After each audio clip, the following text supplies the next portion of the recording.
Hi everyone, this is our channel, Meet the Real Story. Please like, share and subscribe. I don't really like Indian movies because the actors are always overreacting, and the movies are not logical at all. But this is just my personal opinion. However, I've discovered that there are stories stranger than Indian movies. Let me give you a real life example. I'll tell you a story about a young woman named Samantha. Samantha was a beautiful girl with blonde hair and green eyes. She lived with her grandmother after her parents died in a horrible car accident. The whole country read about it. She had many friends, and all the neighbors liked her. They considered her the most beautiful girl in town. Many had proposed to her, but she didn't care much for them. One day, Samantha was walking alone down the street after visiting one of her friends. Suddenly, she had an eerie feeling that someone was following her. She began running and crying for help. Her follower began running and stopped her. He was an ugly man, pointing a knife in her direction. He asked her to hand over her purse. She threw it at him and made a run for it. The man said wait and made to stop her, but another man appeared out of nowhere and punched the thief, who fell unconscious. The brave and good Samaritan picked up Samantha's purse and handed it to her. He was very handsome, with green eyes, soft hair, and an amazing smile. He escorted her back home, and she felt that he was her knight in shining armor. She went inside and hugged her grandmother tight, who was a little surprised but smiled. Samantha was so happy that she gently pulled her grandmother to her feet, and they whirled around and danced playfully. The very next day, she was surprised when she answered the doorbell.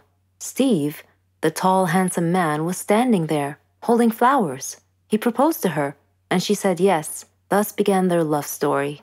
Then one day, Samantha was standing in the kitchen preparing dinner. Steve and her grandmother were out, but they were supposed to be back soon. Samantha had everything ready, and she set the table. The house door opened, and Steve walked in. Samantha went to greet him, but she felt dizzy and fainted. Steve quickly took her to the hospital. The doctor congratulated Steve, saying that he was going to be a father.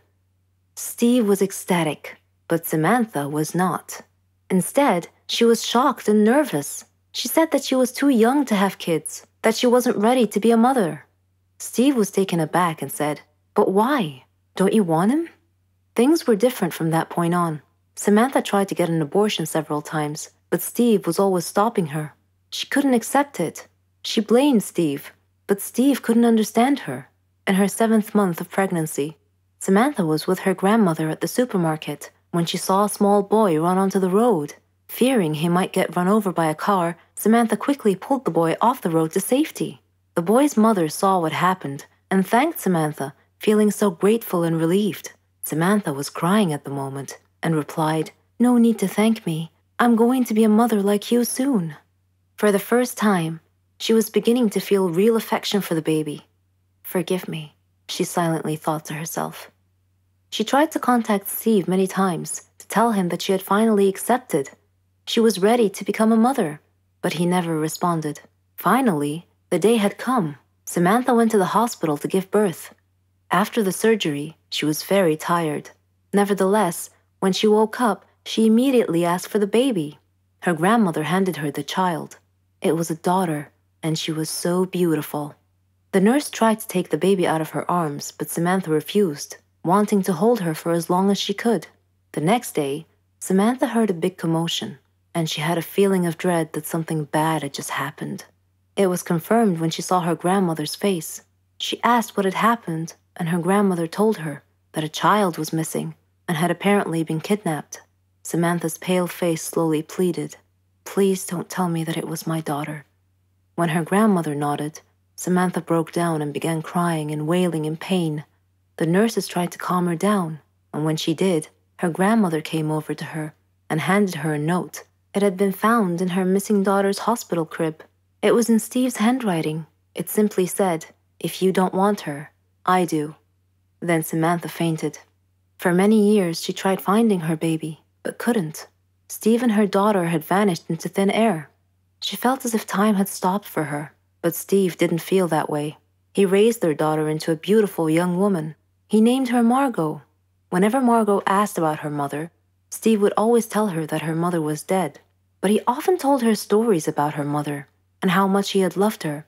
Margot's intuition, however, told her that her father wasn't being completely honest with her, and that he was hiding some big dark secret. One day, Steve fell ill unexpectedly. He called Margot to him and told her that he was very sick and felt that he was going to die soon. He said that he wanted to reveal a secret that he had long kept from her, that her mother was actually alive, and that her name was Samantha. He told her that he had kidnapped her from the hospital at birth because her mother did not want a child. He regretted it and asked Margot to forgive him. He gave her Samantha's address, and soon after, he died. After his death, Margot decided to go looking for her mother. I am Margot, and I am now standing at my mother's address. At her front door, I cannot predict my mother's reaction when she answers the door and I introduce myself as her daughter, but I'm going to hug her and tell her that I've missed her for so long. He was a dream, the future, or so I thought. But my love was cursed right from the start. Sounds a bit confusing, right? Let me explain. But first, I should probably introduce myself. I'm Carolyn. I was a dreamer. I dreamed of a good, warm, stable, successful life. I wanted a good job. And I wanted to travel around the world a bit with Helen. She was my best friend. We virtually shared the same dreams and hobbies and interests and lifestyles. We've been friends since we were kids. People often thought that we were sisters. I did too, in fact. She even got jealous if anyone tried to get close to me. Every day, Helen and I worked a little more towards our dreams. Once, when Helen and I were traveling with some of our friends, we had a problem with the hostess on the plane. A gentleman intervened and cleverly solved our problems. His name was Danny. I liked him. A lot. I thought about him often. But whenever I talked to Helen about him, she told me that he was not as amazing as I seemed to think he was. Coincidentally, I met him again at a party of a mutual friend. We talked together till daylight. I told Helen about our encounter, and she expressed her wishes that my love story would have a happy ending. I similarly told her that I hoped she would find the love of her life someday too. Everything would be okay, we figured. Then, one day, I received a letter in our mailbox. It was in weird handwriting, as if the writer had written it with a trembling hand. I opened it curiously. It said that my love for Danny would become a curse if I didn't give him up and get him out of my life. What nonsense, I thought. Whose idea of a silly joke was this? I immediately called Danny and Helen to tell them about the letter. Danny laughed, but Helen was worried and suggested that I should be careful from now on. That same day, Danny had a horrible car accident, but fortunately he wasn't hurt. A detective investigating the case determined that his car brakes had been tampered with. In another incident, a car almost hit me, but it swerved away at the last minute. When I mentioned this incident to Danny, he tried to calm me down and told me to just forget about it. He gave me a beautiful bracelet as a present and proposed. We got engaged, and I couldn't have been happier. I wanted to show the bracelet to Helen, but somehow I seemed to have lost it. I couldn't find it anywhere. Anyway, when I told Helen about his proposal, she was thrilled for me. I spent days shopping for just the right wedding dress. I was so busy with preparations that I forgot all about the ominous letter.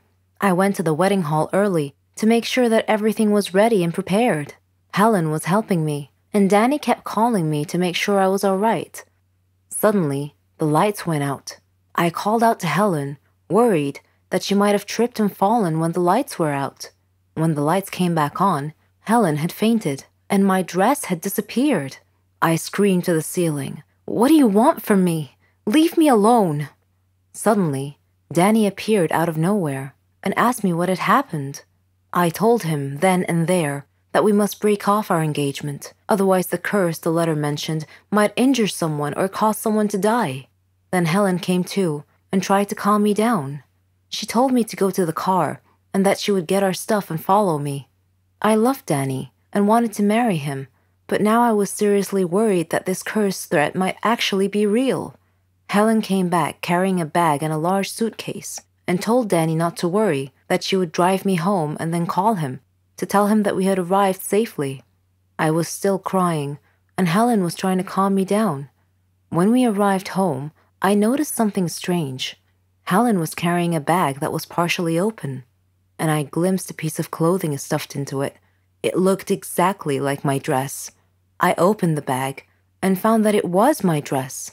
I confronted Helen and demanded to know how my missing dress ended up in her bag. I clearly caught her red-handed, and she was unable to answer coherently.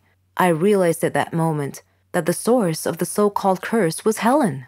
"Helen," I said, "how dare you do this to me? I thought we were like sisters to each other." She replied icily, with a glare that I saw for the first time. She said that she fell in love with Danny just as I did, but he chose me instead of her, and that she hated me for it. She said she won him over and got him to love her instead. Then they both tried to scare me into calling off the wedding so that she and Danny could be together. There are no words to describe how I felt at the time. I replied in a similar tone. I told her that I don't ever want to see her again, or Danny. Neither of them mattered anymore. I never did see Helen or Danny after that day. I'm on a Caribbean island now, sipping on a cocktail. I read in the paper that Danny and Helen had announced their engagement. I'm thinking about what wedding present I should give them as a surprise. Let me be honest with you guys. I'm not a fan of first dates. I've only had a couple of good first dates, others are plain disasters. However, from time to time, I like to get on Tinder and swipe between pictures. Tinder dates always turn into funny stories, sometimes even spooky ones. My guy best friend Ryan and I decided to go on a few Tinder dates just for the fun of it. Before we went out, we would always agree on a safe word, and that word was hot dog. A text saying, "Hey, can you pick up some hot dogs on the way?" Or something along those lines basically meant, "Can you call me and pretend there's an emergency so I can get out of this situation without being rude?" We had a lot of safe words meaning different things, and had an unspoken rule that every time we were on a date, we would let the other person know. I met this guy called Brandon on the application. We had a few good chats and decided to go out for brunch. I called Ryan and I let him know that I'll be having brunch with this Brandon guy. I'm not a supermodel, but I'm a bit too picky when it comes to first date outfits. I dived into my closet and decided to wear a bright pink off-shoulders blouse and a tiny little white skirt. And of course, my signature mermaid hue high heels. Brandon texted me saying he knows of a nice Italian restaurant. Despite the fact that we were going out for brunch, I somehow agreed to Italian. The guy comes to pick me up for our brunch date. He looks nice with lots of black on. He says he needs to make a stop along the way. I couldn't really seem to disagree. I mean, he clearly forgot to buy me flowers. So I say it's fine and he can make a stop along the way. He pulls up to a gravesite and I see people and I'm like, okay, maybe he's picking something up from someone, or maybe he works here and needs to do something. What was really going through my mind though is what the heck is he doing and why is he bringing me to a gravesite on a first date? I just waited in the car, especially since there's mourning people nearby and I'm wearing a bright pink outfit. He gets out of the car and opens up the passenger side door. I tell him something along the lines of, "I don't want to draw attention to myself and I'll just wait here." And he says something along the lines of, "Don't worry, you look great. They will love you." Despite my pink outfit and my high heels, Brandon was very well built. He was very tall and had broad shoulders. One could easily tell that he is into martial arts. So I wasn't very worried about my safety. However, I was really worried about his